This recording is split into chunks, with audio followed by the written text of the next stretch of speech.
Hi, my name is Matt Lenka. I produce electronic music under the name The Veiled Creature, and today I'm going to show you around my studio.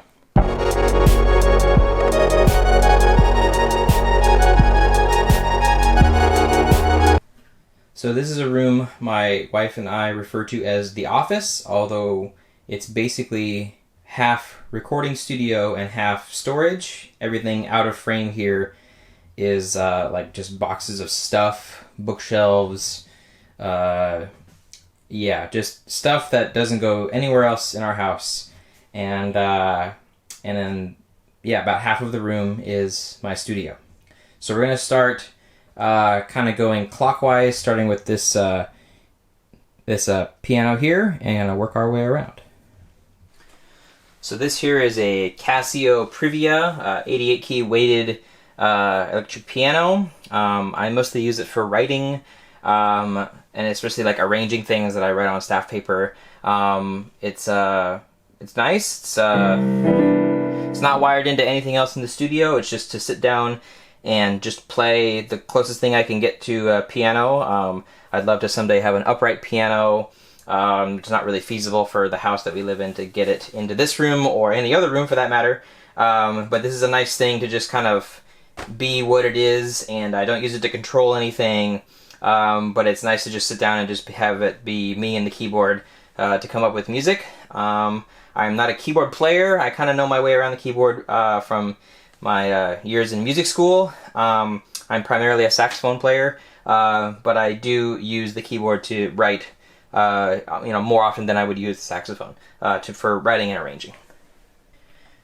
This is a Roberts 770X stereo quarter-inch tape machine, made in the early to mid 1960s. I have it to run things through it, either full mixes or individual instruments. It's not set up to do that at the moment. I've been doing some reorganizing, but it's very cool. It's the only piece of vintage gear I have in the studio.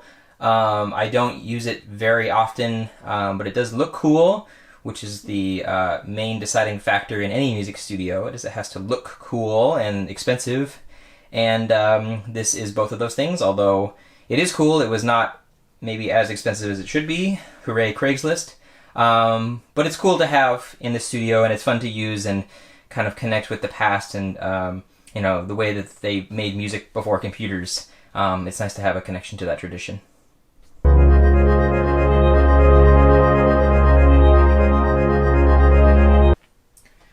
Alright, here is the synth table.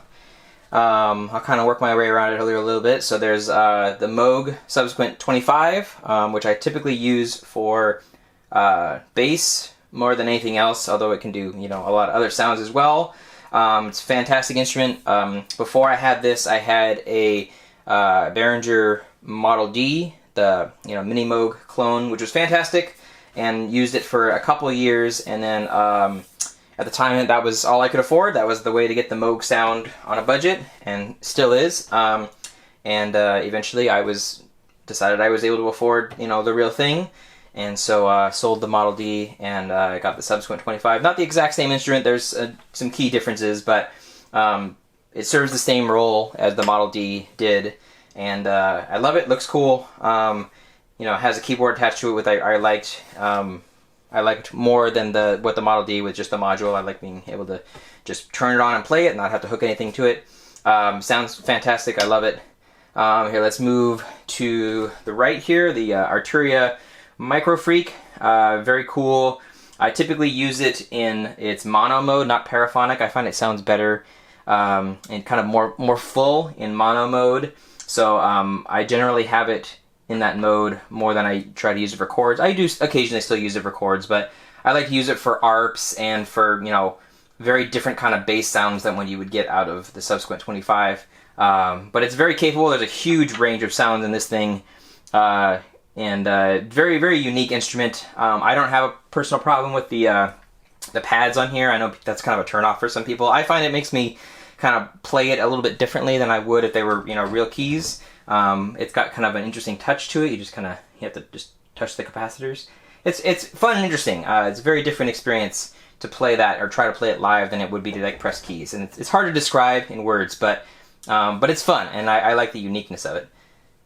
Okay, on the right here, far right, Novation Peak with the digital oscillators and analog filter. Again, a very unique sound to that instrument. I love it. I use it for pads. I use it for all kinds of stuff, really. It's just doesn't sound like anything else out there, and I love it. And it's just a really, really interesting sound. Here, we'll go down here really quick. The Blofeld, didn't want to forget it. It's not on right now, but fully digital. People would say maybe a little menu divey. I think that the menus make pretty well sense to me. Like, unlike, you know, these kind of knob per function synths up here, this one only has a handful of knobs that perform many functions. But once you kind of wrap your head around it, I found it pretty easy to program. I am glad it's not the first synth that I ever got, because this would have been very confusing to me at the beginning. But I think I got it at kind of the right time where I kind of had my head wrapped around sound design, or at least the basic elements of it, and kind of knowing what the menu things that I was looking at were referencing, you know, made it easier to kind of dig into. And finally up here, the sequential Prophet Rev 2. It's a super awesome way to get that sequential sound in my studio without spending the full amount of money on a Prophet 5 or a 10 or even a 6. And I also don't have this set up right now, but I usually, when I have it using the Rev 2, I have this little 4MS case, and these are Doepfer modules. So we have a Doepfer LFO and then 2 SEM filters, and I run the Prophet through this, and you can get sort of maybe most of the way to that Oberheim sound without actually buying an Oberheim. Although, to be honest, I'm fairly close to the price tag. Between building this and buying this, you're like, I probably could have just bought an Oberheim. But, you know, it was fun to build. Tim Shrewbridge on YouTube was the first one that I saw do this. He built this exact box and ran his Prophet 12 through it, which is very cool, and that inspired me to kind of do the same thing, but run the Rev 2 through it. I typically use the Rev 2 for ARPs, pads. I mean, it sounds great, anything. I haven't made a bad sound out of this yet, and it's really cool. It's just like, you know, if you need that sound, that's the way to get it, is to use an actual sequential instrument, and I'm really happy I was able to finally afford one. Before I forget, moving away from this table, so I'm running everything into this little Mac Mini in here, an M1.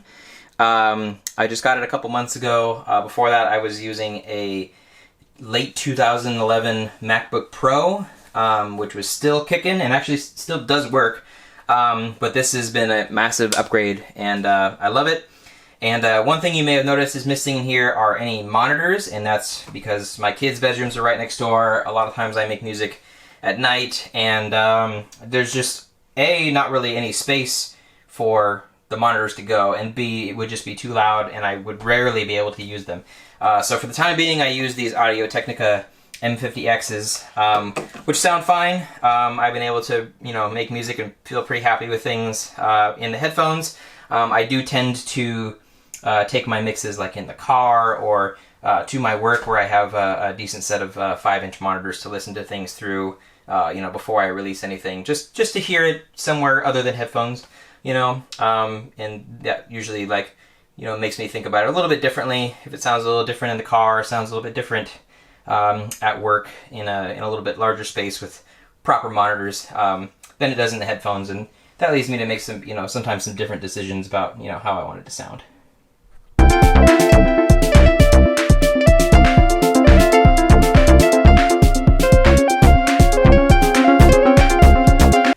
Alright, this table is sort of the newest addition to the space, although I've had some of the instruments for a while, but now they're kind of set up in a more or less final way, I guess, or a consistent way. So, starting on the bottom here, the Arturia Mini Brute 2, semi-modular analog mono, the Behringer Neutron with the white overlay from Synths.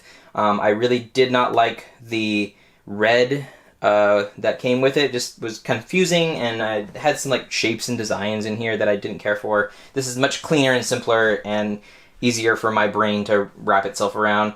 Above that, the Subharmonicon by Moog. and then the Eurorack by Dopefer, which currently only has the U-Bursts micro version of Mutable Instruments Clouds. This is by After Later Audio. I will be working on filling this out sometime in the next year or so. This is kind of the latest edition, is the dive into modular. But I plan on getting a stereo output module here, and as well as a mixer or two, and they're running all of these into the modular system and treating basically this whole table as one stereo instrument. Patch it however I want, and then it comes out of left and the right of the output module here, and then into my interface, and this whole table will be a single instrument, is kind of the plan. So lots of possibilities here. Haven't fully explored even these three together yet, because I just got this set up. I've played with all of them kind of individually at one time or another, but I'm excited to see what's possible here. Alright, finally the rack here, kind of work our way top to bottom here. So on top we have the Arturia Drum Brute Impact, which is a super cool analog drum machine. Not a super wide range of sounds, but I really love the sequencer on it, and I really like just playing with it. It's a fun instrument to play. I think that there's drum machines or sample packs out there that maybe sound better, but I've played with a handful of different ones. I used to have a Roland MC101, I had a Akai Rhythm Wolf, and just this I had most fun playing with this one, so this is the one that I kept, and I sold everything else. So yeah, it's a great analog drum machine. I use it a ton. You can see most of these instruments you can see in my different jam videos that I've been posting for the last few months. I've been slowly setting all this up and learning how to get them to work together, and kind of using the jams as a way to make sure everything works and sounds cool, and I know what I'm doing, hopefully, and kind of go from there. So below that we have, this is a power conditioner, not super sexy, but cool for what it does. It's actually a home theater power conditioner, but works great. Below that, so these are 828 interfaces by Motu. I have two of them. It's a Firewire 400 interface, and so I have a whole bunch of dongles in a row to make this work with the M1 Mac Mini. So Firewire 400 to 800, and then a dongle that goes 800 to Thunderbolt 2, and then another dongle that goes Thunderbolt 2 to Thunderbolt 3 into the Mac Mini. And yes, it works. I just had to find the right drivers, but this 15-ish year old interface works fine. And then I have another one down here that has another 8 channels that it can send via ADAT into this one, and then this one's connected to the computer. So this one has 2 mic pre's on the front and 8 analog inputs on the back. And this one, the 8 analog inputs on the back are what are sent over the optical to this one. So I have 10 total inputs on this one and 8 on this one. For a total of 18 analog inputs, 2 of which have mic pre's. And these both, if you're wondering, are about $100 a piece on eBay. I bought both of these on eBay. So if you want to make this work and get 18 inputs for $200, that's what you can do. Fantastic value. Below that we have, this is another power conditioner with a little USB one on the front. This is cool, by Radial Engineering. I like this one a lot. This below here is a DBX286S channel strip. It's not wired into the system at the moment, but I got it cheap and it's in really good condition. Just, why not? I had the space for it. And below that we have the ART Pro Channel 2, and this is a tube channel strip with, mic pre, EQ, compressor, kind of a piece of outboard gear here. I like to run my mics through that. The way that it's set up right now is, the mic, which I don't have my mics set up at the moment, but mics run into here.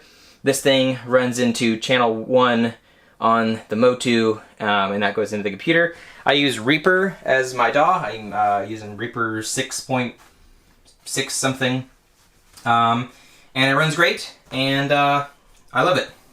So just a couple final details about me. I started building this studio in, I want to say, late 2018. Before that, all I owned were a few saxophones, basically. The did a lot of buying and selling for the last handful of years. My wife and I are both public school teachers. I teach art, and she teaches 6th grade. And, you know, we were smart with our money for a few years and, you know, kept things tight. And now I can kind of afford to be stupid with my money, and which is way more fun.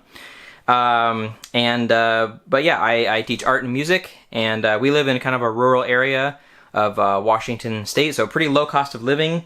So despite, you know, not making outrageous amounts of money as a teacher, I'm still able to kind of make this work. Yeah, and like I said, I make music under the name The Veiled Creature. You can find me on all streaming services, and my Bandcamp is linked on my YouTube page and elsewhere. I make a lot of, I don't know, I make all kinds of stuff. My background is primarily jazz. When I got into electronic music, I gravitated towards ambient, because I love, you know, sound textures and things like that.